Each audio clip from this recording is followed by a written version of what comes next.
You've got your first $10,000 burning a hole in your pocket, and you're staring at the stock market like it's a foreign language. Here's the brutal truth that nobody wants to tell you. Investing your first chunk of money doesn't have to be rocket science, but most people mess it up spectacularly by overthinking everything. I'm about to break down the 4 best stocks you should consider for your first 10 grand, and why these choices could be the difference between building real wealth and watching your money disappear into the market void. Stick around because the 4th choice is going to surprise you, and it's probably the complete opposite of what every other investing guru is telling you right now. Before getting into the good stuff, if you're putting your first $10,000 to work, eToro makes it stupid simple to buy stocks, ETFs, or crypto, or just auto-copy top traders and let their moves run in your account. Check the link in the description and try the free $100,000 demo to get comfortable before you fund real money. Let's start with the foundation that every smart investor builds their portfolio on.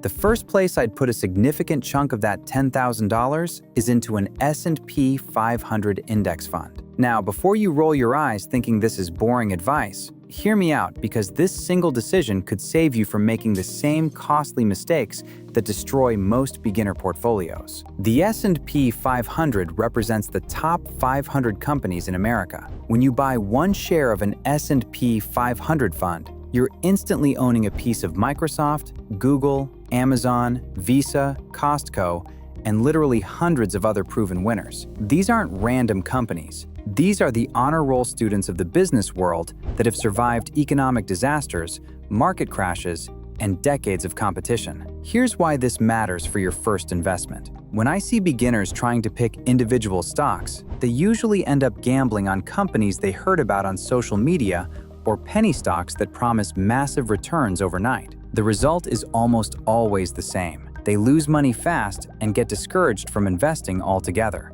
With an S&P 500 fund, you're not betting on one company's success or failure. You're betting on the entire American economy. And historically, that's been a winning bet. Over the long term, these funds typically return 7 to 12% annually. Some years you'll be down 20%.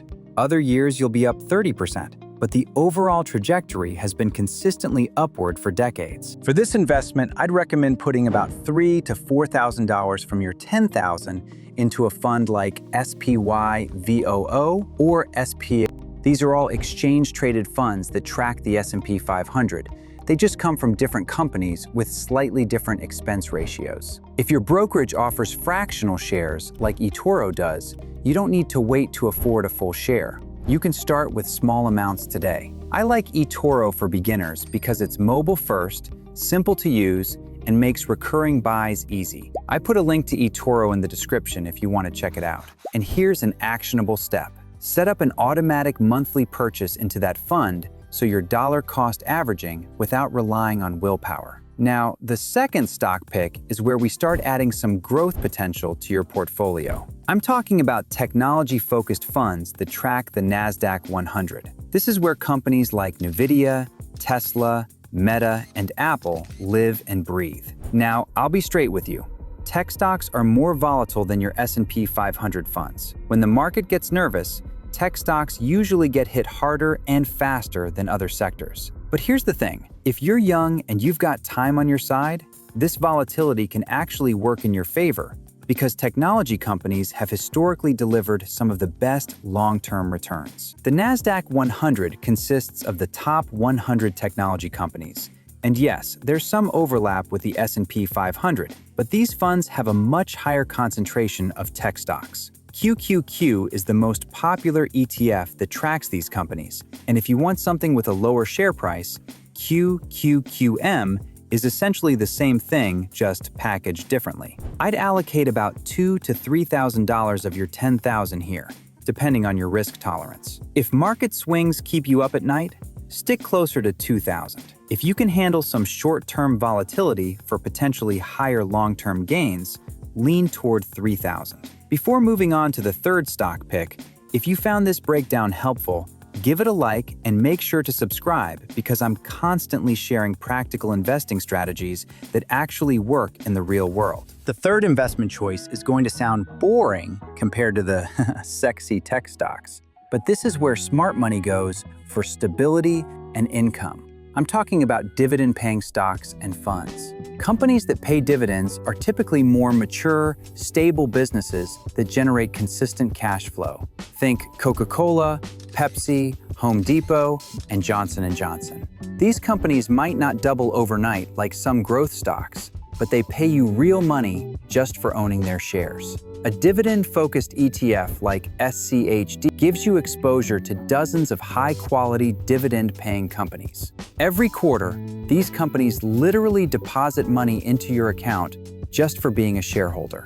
It's like getting paid to own stocks, and during market downturns, these stable companies tend to hold their value better than high-flying growth stocks. The psychological benefit here is huge. When tech stocks are getting crushed and your portfolio is showing red numbers everywhere, those dividend payments keep coming in.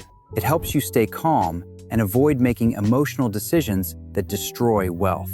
I'd put about $2,000 into dividend-focused investments. This gives you a nice balance between growth potential and steady income while you're learning how the market works. Now here's the fourth choice that's going to make some people angry, but could be the smartest move you make. I'm talking about keeping cash on the sidelines. Every investing guru screams about putting every dollar to work immediately, but here's what they don't tell you.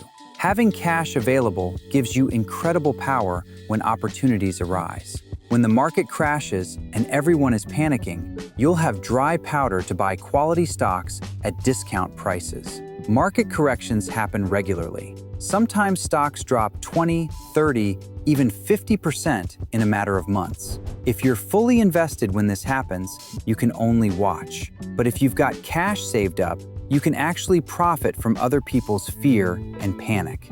I'd keep about $1,000 in cash, earning whatever interest you can get. Many brokerages now offer money market accounts that pay 4 to 5% interest on uninvested cash. This isn't exciting, but it's smart risk management that gives you options when markets get volatile. If you want that $1,000 to earn something while it waits, I recommend eToro. This is the one I use, and they pay interest on uninvested cash. Rates vary by country and balance, but can be as high as around 4% in many regions. eToro also supports fractional shares, so you can start with small amounts, recurring buys to automate dollar-cost averaging, and copy trader if you want to mirror conservative investors while you learn. I put my link in the description if you want to try it out and open a demo account. Here's how I'd allocate that $10,000.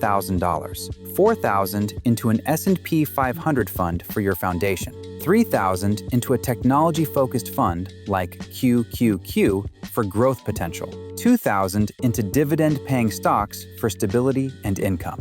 $1,000 in cash for opportunities and peace of mind. If you're more conservative, shift some money from tech to dividends. If you're more aggressive and young, do the opposite. The key is starting with a balanced approach that you can actually stick with long-term.